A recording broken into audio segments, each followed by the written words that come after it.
பச்சரிசி மாவு, பச்சரிசி 3 மணி நேரம் ஊற வைக்கணும். ஊற வச்சு அதுக்கப்புறம் தண்ணி எடுத்துட்டு மிக்சியில் போட்டு அரைச்சி மாவு இப்போ ஆவியில் வைக்க போகும். இட்லி பாத்திரத்தில் தண்ணி அடியில் வச்சுட்டு மேலே இட்லி பாத்திரம் வச்சு ஆவியில் வைக்கணும். ஒரு 20 நிமிஷம் வேக வைக்கணும்.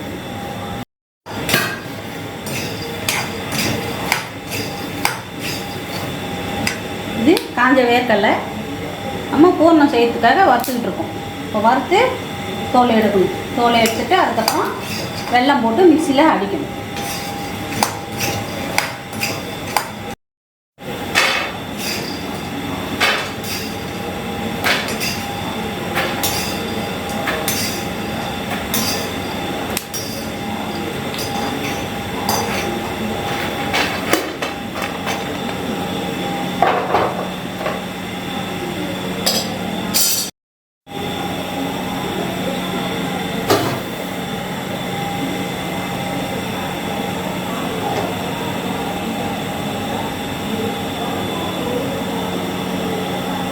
ரொம்ப அதிகமாகவும் வைக்கக்கூடாது, கம்மியாகவும் வைக்கக்கூடாது, மீடியமாக வச்சுருக்கோம்.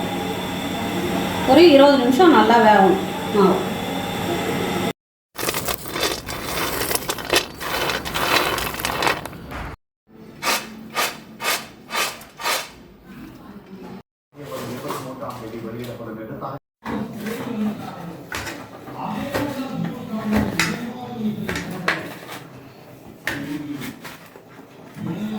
நம்ம வந்து 1/2 கிலோ அரிசிக்கு எடுக்க போகிறோம். அதனால் 1/4 கிலோ வெல்லம், ஒரு 200 கிராம் இல்லை 250 கிராம் போட்டுக்கலாம்.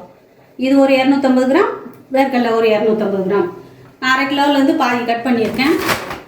பாதி கட் பண்ணி வச்சுருக்கேன். ஃபுல்லாக மிக்சியில் போட்டு பொடி பண்ணிடலாம். நம்ம மிக்சியில் போடுறதுனால வெல்லம் வந்து தூளாக்கி போடுறோம். கட்டியாக போட்டோம்னா அரையாது. அதுதான்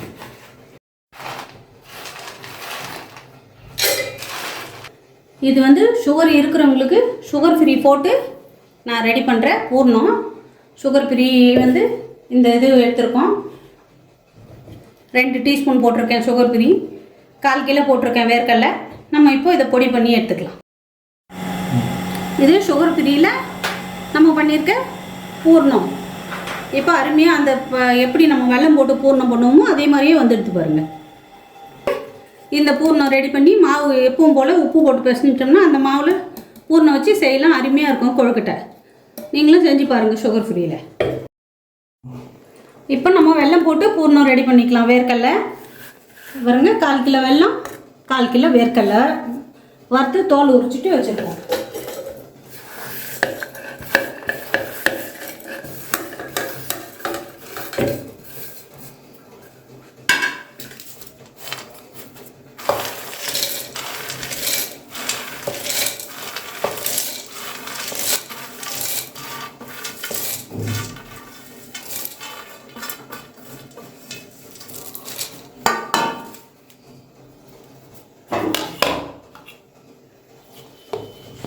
நம்ம இதை அரைச்சிக்கலாம்.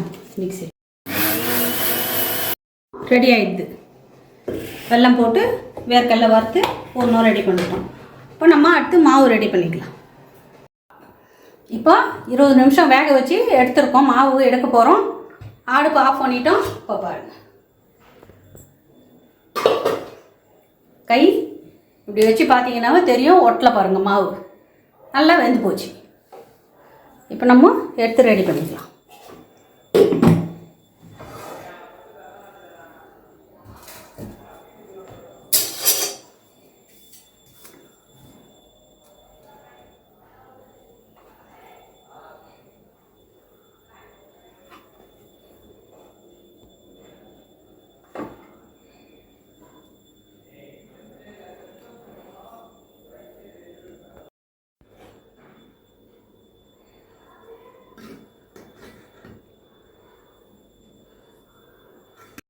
மாவு பேசியத்துக்கு சுடு தண்ணி வச்சுக்கலாம்.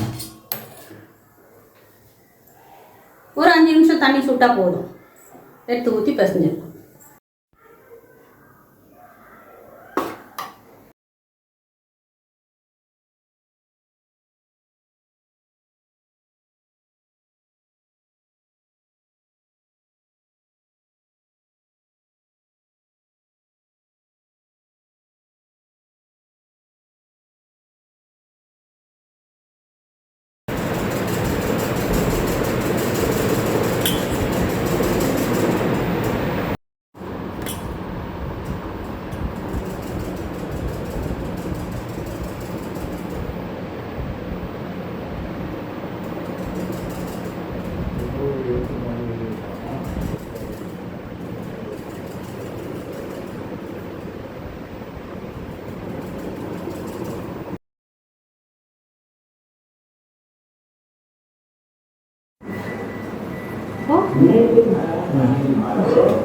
ஏற்கனவே வச்சு வெந்துக்கிட்டு இருப்பா, அதுலேயே வச்சு வேக வைக்க போகிறோம்.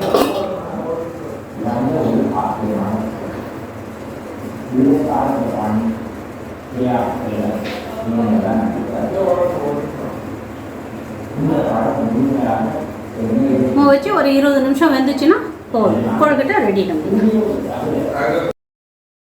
இப்போ நம்ம ஆவியில் வச்ச மாவு மறுபடியும் வேக வச்சு பூர்ணம் வச்சு வேக வச்சுருக்கோம்ப்பா. 20 நிமிஷம் வெந்திருக்கு. இப்போ நான் திறந்து காட்டுறேன்.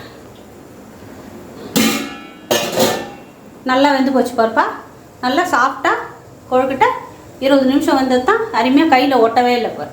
20 நிமிஷம் வேக வச்சு எடுத்தோம்னா கொழுக்கட்டை ரெடி.